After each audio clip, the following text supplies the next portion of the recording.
As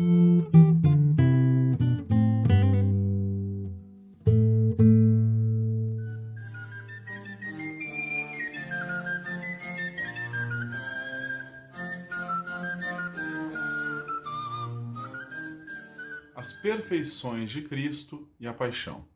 Nesta aula, vamos discorrer um pouco sobre as perfeições da alma e corpo de Cristo e sobre sua paixão. A princípio, podemos afirmar que Cristo dispunha de tudo para favorecer o mérito de suas ações, ou seja, as virtudes necessárias para o favorecimento do mérito de suas ações, e também para favorecer o seu sofrimento, para a remissão dos pecados da humanidade. Em relação às perfeições da alma de Cristo, podemos afirmar que, quanto mais uma coisa está perto de sua causa, mais ela se assemelha à sua causa. Cristo, desde sua concepção, está com a sua humanidade o mais próximo possível de Deus. Portanto, não pode haver santidade maior. Cristo já dispunha da santidade perfeita, já era o mais santo. Não é correto, então, dizer que Cristo cresceu em santidade. Apesar de o Evangelho afirmar que Cristo crescia em graça e sabedoria aos olhos de Deus e dos homens, isso serve para nos revelar que a santidade de Deus, a santidade de Cristo, revelava-se aos homens à medida que ele crescia. Podemos então afirmar que a santidade de Cristo já era perfeita, desde a sua concepção.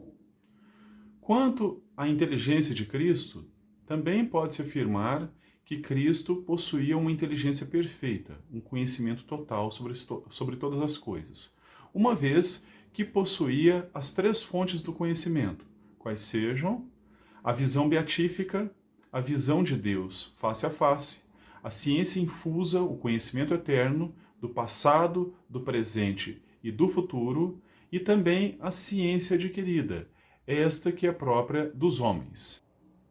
Assim, pode-se dizer que não havia qualquer erro ou engano em Cristo, porque a sua inteligência era absolutamente perfeita. Cristo também não dispunha de todas as virtudes. Isso é muito interessante. Como assim Cristo não dispunha de todas as virtudes? Cristo, por exemplo, não tinha fé. Por quê?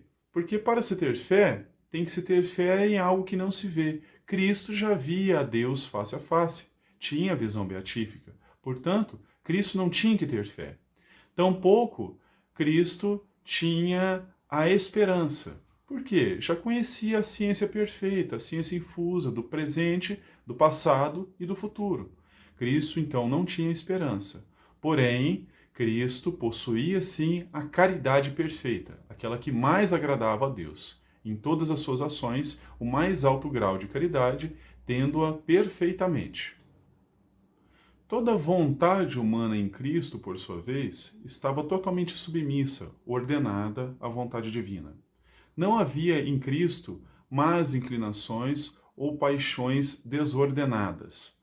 Todas as paixões em Cristo estavam perfeitamente ordenadas à razão e, portanto, se inclinavam para o bem. No entanto, Cristo em tudo se assemelhava a nós, exceto em relação ao pecado, uma vez que Cristo era perfeitamente santo, havia sido concebida pela Imaculada Conceição, então Cristo não se tornara herdeiro do pecado original como o restante da humanidade. Em relação à paixão de Cristo, podemos afirmar que um só ato de caridade de nosso Senhor Jesus Cristo agrada muito mais a Deus do que os pecados cometidos pelos homens. Bem, por que Cristo quis sofrer tanto? Ele poderia ter redimido a humanidade com um só piscar de olhos, com um só estalar de dedos. Mas não, optou pelo sofrimento, um sofrimento de cruz. Cristo quis evidenciar com o seu sofrimento que os pecados cometidos pelo homem trazem graves consequências.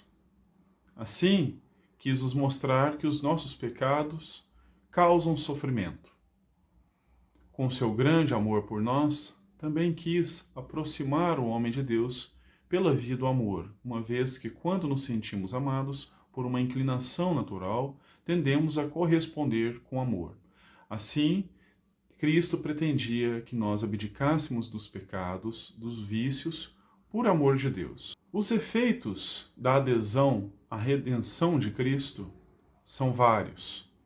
Podemos citar, por exemplo, que a adesão a essa redenção de Cristo livra-nos do pecado, da pena devida ao pecado, do poder do demônio, nos reconcilia com Deus, abre-nos as portas dos céus e nos reconcilia com Cristo.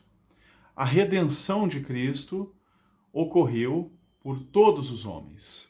Todavia, apenas muitos aderem e aproveitam a redenção operada por nosso Senhor Jesus Cristo. Não todos, apenas muitos.